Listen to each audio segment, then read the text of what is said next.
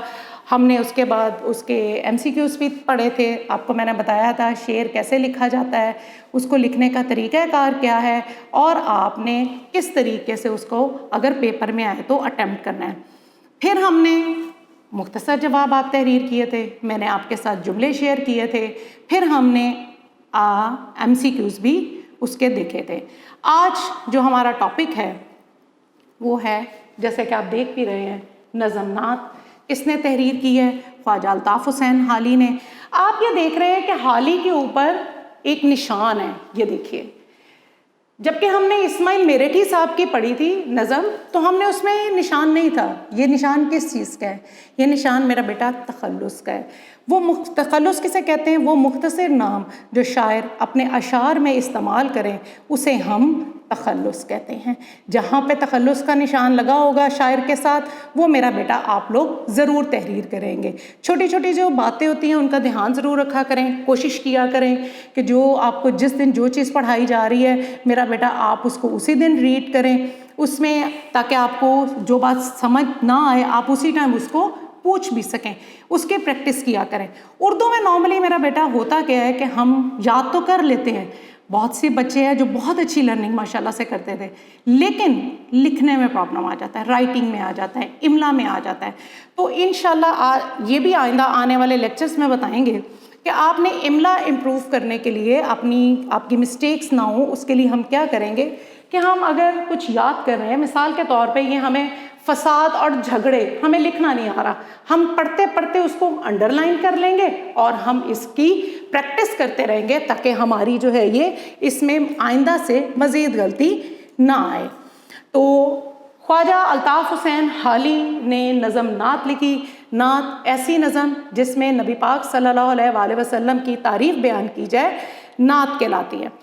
مولانا الطاف حسین حالی، مولانا حالی 1837 میں پانی پت میں پیدا ہوئے۔ جب آپ 9 برس کے تھے کہ ان کے حالی کے والد کا انتقال ہو گیا۔ حالی کے والد کے انتقال کے بعد حالی کی پرورش ان کے بھائیوں نے کی۔ آپ نے اردو شاعری کی اصلاح کا بیڑا اٹھایا اور آپ 1914 میں آپ وفات پا گئے۔ پہلا شعر، اس میں کوئی شک نہیں کہ آپ صلی اللہ علیہ وسلم ہمارے آخری نبی ہیں۔ آپ صلی اللہ علیہ وسلم کو اللہ تعالیٰ نے تمام جہانوں کے لیے رحمت بنا کر بھیجا۔ سب اس سے فیملیئر ہیں، جانتے ہیں کہ اسلام سے پہلے، نبی پاک صلی اللہ علیہ وسلم سے پہلے اس جہالت چھائی ہوئی تھی پورے معاشرے پر۔ لوگ دوسروں کے ساتھ برا سلوک کرتے تھے، عورتوں کی کوئی عزت نہ تھی، یتیموں، بے سہاروں، علاوہ بے کسوں کے آپ والی بن کے آئے۔ آپ کے آنے سے تمام لوگ جو تھے وہ آپ ان سب کے مددگار بن کے آئے۔ آئیے اپنی نظم کا ہم آغاز کرتے ہیں۔ وہ نبیوں میں رحمت لقب پانے والا، مرادیں غریبوں کی بر لانے والا۔ بر لانا مطلب پوری کرنا، مرادیں یعنی کہ جو ایک آپ کی خواہش ہوتی ہے وہ کرنا، خواہشات کو پورا کرنا۔ لقب کسے کہتے ہیں؟ وہ نام جو کسی خوبی کی وجہ سے مشہور ہو جائے اس کو ہم لقب کہتے ہیں۔ اچھا، اب شعر لکھنے کا ایک طریقہ ہے کہ آپ نے یہ شعر لکھ دیا، اس کے بعد آپ لکھیں گے نظم کا عنوان۔ نظم کا عنوان آپ کی کیا ہے؟ نعت۔ پھر آپ لکھیں گے شاعر کا نام۔ شاعر کا نام آپ کا کیا ہے؟ خواجہ الطاف حسین حالی۔ دین آپ لکھیں گے مفہوم۔ اب مفہوم کیا ہے؟ مفہوم کا مطلب یہ ہے کہ اس شعر کا مطلب کیا ہے۔ آپ نے اس کو ایکسپینڈ نہیں کرنا، جو سوال میرا بیٹا پوچھا جائے ہم نے اس کا ویسا ہی آنسر دینا ہے۔ ہمارا سوال آتا ہے درج ذیل اشعار کے مفہوم تحریر کریں، تو میرا بیٹا ہم نے اس کے مفہوم ہی تحریر کرنا ہے۔ اس شعر میں شاعر کہتا ہے ہمارے نبی صلی اللہ علیہ وسلم کو اللہ تعالیٰ نے تمام نبیوں میں رحمت للعالمین کا لقب ملا۔ آپ صلی اللہ علیہ وسلم اللہ تعالیٰ کے آخری نبی ہیں۔ ارشاد خداوندی ہے وما ارسلنک الا رحمت للعالمین، اور ہم نے آپ کو تمام جہانوں کے لیے رحمت بنا کر بھیجا۔ اچھا، شعر کی مفہوم کرتے وقت، لکھتے وقت آپ نے اس چیز کا دھیان رکھنا ہے کہ دونوں ہی مصروں کی آپ نے مفہوم تحریر کرنا ہے۔ نظم کا جو پہلی لائن ہوتی ہے اس کو یہ مصرع کہتے ہیں، یعنی کہ آدھا شعر۔ جب یہ 2 مصروں پہ مشتمل ہو جاتا ہے تو یہ شعر بن جاتا ہے۔ تو شاعر اس میں کہتے ہیں، عشاء میں شاعر نبی پاک صلی اللہ علیہ وسلم کے بارے میں کہتے ہیں کہ اللہ تعالیٰ نے آپ صلی اللہ علیہ وسلم کو رحمت للعالمین کا لقب ملا۔ لقب کا میں نے ابھی آپ کو بتایا، وہ نام جو کسی خوبی کی وجہ سے باعث مشہور ہو جائے اس کو ہم لقب کہتے ہیں۔ آپ صلی اللہ علیہ وسلم کو رحمت للعالمین کا لقب ملا۔ ہمارے پیارے نبی صلی اللہ علیہ وسلم غریبوں اور مسکینوں کی مرادیں پوری کرنے والے بن کر آئے، یعنی کہ آپ صلی اللہ علیہ وسلم کے آنے سے پہلے کوئی پرسان حال نہیں تھا۔ جب آپ صلی اللہ علیہ وسلم اس دنیا میں تشریف لائے تو اس کے بعد بارے میں شاعر کہہ رہے ہیں کہ ہمارے پیارے نبی غریبوں اور مسکینوں کی مرادیں پوری کرنے والے بن کر آئے۔ جی امید ہے میرا بیٹا آپ کو پہلا شعر کا مفہوم سمجھ میں آ گیا ہوگا۔ دوسرا ہے مصیبت میں غیروں کے کام آنے والا، وہ اپنے پرائے کا غم کھانے والا۔ غم کھانا مطلب فکر کرنا۔ شاعر اس شعر میں، پھر ہم ویسے ہی لکھیں گے، آپ کو یہ شعر آیا، آپ نے سب سے پہلے لکھا نظم کا عنوان، آپ نے لکھا نعت، پھر آپ نے لکھا خواجہ الطاف حسین حالی، اوپر تخلص کا نشان بھی ڈالا، پھر ہم اس کا مفہوم لکھیں گے۔ مفہوم کیا ہے؟ اس شعر میں شاعر کہتا ہے کہ حضرت محمد صلی اللہ علیہ وسلم ہر مصیبت میں اپنوں اور غیروں کے کام آتے تھے۔ آپ صلی اللہ علیہ وسلم ہی کی ذات ہے، شاعر کہتا ہے کہ جو غریبوں کی مرادیں پوری کرنے والے آپ بن کر آئے۔ آپ بے کسوں کا، آپ سے پہلے بے سہارا لوگوں کا کوئی ٹھکانہ نہ تھا، لیکن جب آپ صلی اللہ علیہ وسلم اس دنیا میں تشریف لائے تو آپ صلی اللہ علیہ وسلم ان کی مرادیں پوری کرنے والے بن کر آئے۔ آپ صلی اللہ علیہ وسلم اپنے اور پرائے سب کا غم کھانے والے بن کر آئے۔ فقیروں کا ملجا، ضعیفوں کا ماوا، یتیموں کا والی، غلاموں کا مولا۔ ملجا، یہ اوپر آپ کا بلو سے لکھا گئے ہیں الفاظ کے معنی۔ ملجا کے معنی جائے پناہ، اور ضعیف کسے کہتے ہیں؟ بوڑھے لوگوں کو۔ والی کسے کہتے ہیں؟ مددگار کو۔ مولا، آقا یا مالک۔ تو شاعر یہاں پہ کہتے ہیں، ایک سیکنڈ، شاعر کہتے ہیں، اس شعر میں شاعر کہتے ہیں، سیم شروع کرنے سے پہلے بتاؤں گی، وہی طریقہ کار ہے، نظم کا عنوان، شاعر کا نام اور پھر مفہوم، جیسا کہ آپ کے نوٹس میں بھی دیا گیا ہے، آپ اس میں سے بھی مدد لے سکتے ہیں۔ اس شعر میں شاعر کہتا ہے، میرے آقا غریبوں، بوڑھوں، یتیموں، غلاموں سب کے لیے سراپا رحمت اور مددگار بن کر آئے۔ آپ صلی اللہ علیہ وسلم یتیموں کے سرپرست اور مددگار تھے۔ آپ صلی اللہ علیہ وسلم غلاموں کے آقا اور مالک تھے۔ ایک بات میرا بیٹا، نبی پاک صلی اللہ علیہ وسلم کے بارے میں جتنی بھی ہم ذکر کریں، ان کی شان کا ذکر کریں، وہ کم ہے، لیکن نعت اور حمد کی مفہوم لکھتے وقت میرا بیٹا اس چیز کا ہم دھیان رکھتے ہیں کہ جو بات شعر میں پوچھی گئی ہے ہم صرف اور صرف وہی تحریر کریں، وہی بات ہم یہاں پر بیان کریں۔ تو مفہوم آپ نے لکھنا ہے۔ پھر دوبارہ بتاتی ہوں، نعت کو ہم پڑھ رہے ہیں، وہ نظم جس میں نبی پاک صلی اللہ علیہ وسلم کی تعریف بیان کی جائے اس کو ہم نعت کہتے ہیں۔ آپ کی کتاب میں نظم نعت خواجہ الطاف حسین حالی نے تحریر کی ہے اور ہم اسی کو دیکھ رہے ہیں۔ چوتھا شعر ہے، خطا کار سے درگزر کرنے والا، بد اندیش کے دل میں گھر کرنے والا۔ خطا کار کون ہوتا ہے؟ جو غلطی کرتا ہے۔ درگزر کرنے والا، معاف کرنے والا۔ ہمارے نبی صلی اللہ علیہ وسلم کی بہت بڑی صفت ہے معاف کر دینا۔ آپ صلی اللہ علیہ وسلم سب کو معاف کر دیا کرتے تھے۔ یہاں پہ آپ سب کو پتہ ہے فتح مکہ کے موقع پر کیا ہوا تھا، امید ہے آپ کو پتہ ہوگا، ہم آگے ذکر کرتے ہیں اس کا بھی۔ بد اندیش، برا چاہنے والا۔ آپ پھر ویسے ہی ہم شعر کو لکھیں گے، نظم کا عنوان، شاعر کا نام اینڈ دین مفہوم میں ہم تحریر کریں گے۔ اس شعر میں شاعر کہتا ہے کہ آپ صلی اللہ علیہ وسلم ہر ایک کے ساتھ حسن سلوک، اچھے اخلاق سے پیش آتے تھے۔ آپ صلی اللہ علیہ وسلم کی ذات گناہ گاروں کو معاف کر دینے والی ہے۔ آپ اپنے اعلیٰ اخلاق سے دشمنوں کو معاف کر دیتے تھے، ان کی خطاؤں کو، ان کی غلطیوں کو معاف کر دیتے تھے، اور اگر کوئی برا سوچتا تھا اس برا سوچنے والوں کے لیے بھی آپ خیر خواہ بن کر آئے۔ مفاسد کا زیر و زبر کرنے والا، قبائل کو شیر و شکر کرنے والا۔ مفاسد کسے کہتے ہیں؟ فساد، جھگڑے، شیر و شکر بہت دوستی ہونا، قبائل قبیلے کی جمع ہے۔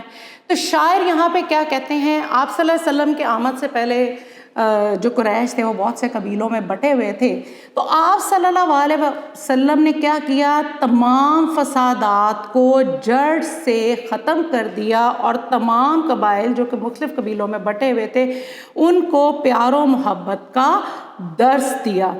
یعنی کہ آپ صلی اللہ علیہ وسلم نے جتنے برائیاں تھیں، جھگڑے تھے، آپ نے ان کو جڑ سے اکھاڑ دیا، اور مختلف قبائل جو آپس میں دشمنی ان میں رہتی تھی ان کو ختم کر کے ان میں آپس میں دوستی پیدا کر دی۔ یعنی کہ انہوں نے دشمنی ختم کر دی اور ان کو آپس میں دوست بنا دیا۔ اتر کر ہرا سے سوئے قوم آیا، اور ایک نسخہ کیمیا ساتھ لایا۔ شعر نمبر 6۔ امید ہے اس سے پہلے 5 جو شعر ہیں وہ آپ کو سمجھ میں آ گئے ہوں گے۔ ہرا سے مراد یہاں پر غار ہرا ہے۔ آپ سب کو پتہ ہے کہ آپ صلی اللہ علیہ وسلم پر غار ہرا میں قرآن مجید نازل ہوا، تقریباً 23 سال کے عرصے میں۔ سوئے قوم کی طرف نسخہ کیمیا، سونا بنانے کا طریقہ، لیکن یہاں پر قرآن پاک شاعر کی مراد ہے۔ شاعر کہتا ہے غار ہرا میں آپ صلی اللہ علیہ وسلم پر قرآن پاک نازل ہوا، اور آپ قوم کی طرف نسخہ کیمیا یعنی قرآن مجید مقدس کتاب لے کر آئے۔ یعنی کہ آپ غار ہرا سے آئے قوم کی طرف اور انہیں قرآن پاک کا تحفہ دیا، جس پر عمل کر کے ہم اپنی زندگیوں کو بہت بہتر اور بہت اچھا بنا سکتے ہیں۔ مسے خام کو جس نے کندن بنایا، کھڑا اور کھوٹا الگ کر دکھایا۔ مسے خام کہتے ہیں کچا تانبا، کندن مینز خالص سونا، اور کھڑا اور کھوٹا تو آپ کو پتہ ہے، ظاہری بات ہے، جو نکارا ہوگا، فریبی ہوگا، کھڑا خالص۔ پھر وہی آ گیا کہ آپ صلی اللہ ہم سب سے پہلے نظم کا عنوان لکھیں گے، پھر ہم شاعر کا نام لکھیں گے، اور دین ہم اس کا مفہوم تحریر کریں گے۔ یہاں پہ شاعر کہتے ہیں کہ آپ صلی اللہ علیہ وسلم نے ہر انسان کو عزت اور توقیر دی، اس کو عزت دی۔ اس سے پہلے آپ صلی اللہ علیہ وسلم کے آنے سے پہلے معاشرے میں لوگوں کی کوئی عزت نہ تھی، جو کمتر تھا اس کو بہت ہی برا سمجھا جاتا تھا، لیکن آپ صلی اللہ علیہ وسلم نے آ کر ہر انسان کو عزت اور توقیر دی، اور اچھے اور برے کی تمیز دی۔ آپ صلی اللہ علیہ وسلم نے کچے تانبے کو خالص بنا دیا، یعنی آپ نے جاہل اور ان پڑھ لوگوں کو، ان کو بھی عزت آپ نے بخشی۔ کھڑا اور کھوٹا جو تھا آپ نے الگ کر دیے۔ یہاں پہ امید ہے آپ کو یہاں تک میرا بیٹا سمجھ میں آ گئی ہوگی۔ نظم نعت نبی پاک جس نظم میں نبی پاک صلی اللہ علیہ وسلم کی تعریف بیان کی جائے اس کو ہم نعت کہتے ہیں۔ شاعر یہاں پہ آپ صلی اللہ علیہ وسلم کے بارے میں بتا رہا ہے کہ آپ صلی اللہ علیہ وسلم کے آنے سے پہلے جو معاشرے کے حالات تھے، لوگ بہت سے بتوں کی پوجا کرتے تھے، بھائی بھائی کا دشمن تھا، عورتوں کو کوئی عزت نہیں دی جاتی تھی، بیٹیوں کو پیدا ہوتے ساتھ زندہ دفنا دیا جاتا تھا۔ لیکن نبی پاک صلی اللہ علیہ وسلم کے آنے سے آپ صلی اللہ علیہ وسلم نے آ کے تمام جھگڑوں کو ختم کر دیا۔ آپ صلی اللہ علیہ وسلم تمام غلطیوں کو معاف کر دینے والے تھے۔ آپ صلی اللہ علیہ وسلم ہر ایک کے ساتھ حسن سلوک سے پیش آتے، خطاؤں کو معاف کر دیتے، غلطیوں کو معاف کر دیتے۔ اگر کوئی برا سوچتا تو اس برا سوچتے والے کے لیے بھی آپ خیر خواہ بن کر آئے۔ آپ صلی اللہ علیہ وسلم نے تمام جھگڑوں کو ختم کر دیا، تمام قبائل کو پیار و محبت کا درس دیا، تمام قبائل کو ایک کر دیا۔ آپ غار ہرا سے قوم کے لیے قرآن پاک کا تحفہ لے کے آئے، جس پر عمل کر کے ہم اپنی زندگیوں کو بہت بہتر بنا سکتے ہیں۔ شعر نمبر 8 تھا، عرب جس پہ کرنوں سے تھا جہل چھایا، پلٹ دی بس ایک آن میں اس کی کایا۔ عرب جس پہ کرنوں سے تھا جہل چھایا، عرب جس پر صدیوں سے جہالت چھائی ہوئی تھی، آپ صلی اللہ علیہ وسلم نے دین کی تبلیغ کی اور جہالت کے اندھیروں سے نکالا۔ آپ نے عرب میں دین کی شمع روشن کی اور انہیں جہالت کے اندھیروں سے نکالا، دین کی تبلیغ کی اور بتایا کہ کس طرح ہم اس پر عمل کر کے اپنی زندگیوں کو بہتر بنا سکتے ہیں۔ نظم کا آخری شعر، رہا ڈر نہ بیڑے کو موجے بلا کا۔ بیڑے کسے کہتے ہیں؟ بیڑا ناؤ یا کشتی کو، موجے بلا مصیبتوں کی کثرت، ادھر سے ادھر پھر گیا رخ ہوا کا۔ اس شعر میں شاعر کہتے ہیں آپ صلی اللہ علیہ وسلم نے اس دنیا میں آ کر امت مسلمہ کی کشتی کو پار لگا دیا۔ آپ صلی اللہ علیہ وسلم کی تعلیمات سے رہتی دنیا تک مسلمان استفادہ حاصل کرتے رہیں گے۔ حضور صلی اللہ علیہ وسلم نے ہوا کا رخ بدل دیا، یعنی اسلام کی کشتی کو کشتی اسلام کو مصیبتوں کی کثرت کا کوئی خوف نہ رہا، کیونکہ حضور صلی اللہ علیہ وسلم کی تعلیمات سے رہتی دنیا تک مسلمان فائدہ حاصل کرتے رہیں گے۔ جی، یہ آپ کے میرا بیٹا اس کے 9 شعر تھے، اس کو آپ نے میرا بچہ یاد کرنا ہے۔ اگر آپ سے اکٹھے یاد نہیں ہوتے تو آپ اس کو 4 شعر کر کے اس کے مفہوم جو تھے وہ یاد کریں، اور خالی یاد ہی نہیں میرا بیٹا کریں گے، آپ اس کو یاد کر کے تحریر بھی کریں گے تاکہ آپ کو یہ بہت اچھی طرح ازبر ہو جائے۔ تو یہاں تک میرا بیٹا آپ کا یہ نظم نعت کا لیکچر تھا۔ آپ نے اس کو بہت اچھی طرح کرنا ہے۔ اس میں پھر وہی بات، آپ نے نظم کا عنوان ذہن میں رکھنا ہے، آپ نے شاعر کا نام ذہن میں رکھنا ہے۔ شاعر کا نام اس کا خواجہ الطاف حسین حالی۔ آپ دیکھیں گے کہ حالی کے اوپر ایک نشان ہے، تخلص۔ میں نے آپ کو اس سے پہلے بھی بتایا، وہ مختصر نام جو شاعر اپنے اشعار میں استعمال کرتے ہیں انہیں ہم تخلص کہتے ہیں۔ تو نظم نعت نے آگے بھی بات کی کہ نظم نعت اور ہم سے جو بات پوچھی جائے گی شعر کے اندر ہم وہی تحریر کریں گے۔ نبی پاک صلی اللہ علیہ وسلم کی ذات کے بارے میں ہم جتنا بھی لکھیں، جتنا بھی تحریر کریں وہ کم ہے، لیکن جتنی بات میرا بیٹا شعر میں آپ سے پوچھی جا رہی ہے آپ اس کو اتنا ہی تحریر کریں گے۔ تو آپ نے اس کو بہت اچھے طرح یاد کرنا ہے۔ جی میرا بیٹا، یہ تھی آپ کی نظم نعت۔ آگے بھی بتایا آپ کو کہ نظم کا آپ کا ایک سوال آتا ہے پیپر میں کہ درج ذیل اشعار کے مفہوم تحریر کریں، نیز نظم کا عنوان اور شاعر کا نام بھی تحریر کریں۔ تو یہی میں نے آپ کو آگے بھی بتایا کہ آپ نے ہر شعر، اگر آپ کو جو ایک ہی نظم سے شعر آئیں گے تو آپ نے ہر شعر سے پہلے اگر لکھیں گے تو خوبصورتی بھی لگے گی، تو آپ شعر پہلے لکھیں، پھر آپ نیچے اس کا نظم کا عنوان لکھیں، پھر شاعر کا نام، اور دین آپ مفہوم لکھ کے اپنا شعر کمپلیٹ کریں۔ اس طرح ہمارے امید ہے آپ کو یہ 9 شعر جو ہیں وہ سمجھ میں آ گئے ہوں گے۔ اب ہم اس کی مشقی سوالات میں سے دیکھتے ہیں کہ ہم نے کیا کرنا ہے۔ ہم اس کے درج ذیل سوالات کے مختصر جوابات تحریر کریں، ہم وہ کریں گے۔ پھر ہم انشاءاللہ اس کے سینٹنسز یعنی کہ جملے کریں گے، اس میں جو دیے گئے ہیں آپ کے مشقی سوالات میں۔ تو آئیے میں آپ کو یہ بتاتی ہوں کہ سب سے پہلے شعر آپ کیسے لکھیں گے، پھر آپ جو ہے اس کے سوال جو آپ دیکھتے ہیں۔ جی سب سے پہلے ہم پہلا شعر لکھتے ہیں۔ آپ کو مثال کے طور پہ یہ آپ نے مارجن لائن لگائی، آپ کاپی یا پیپر پہ لکھنے کے لیے آپ نے یہاں لکھا شعر 1، وہ نبیوں میں رحمت لقب پانے والا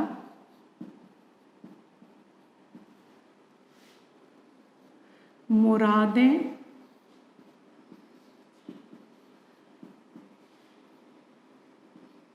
غریبوں کی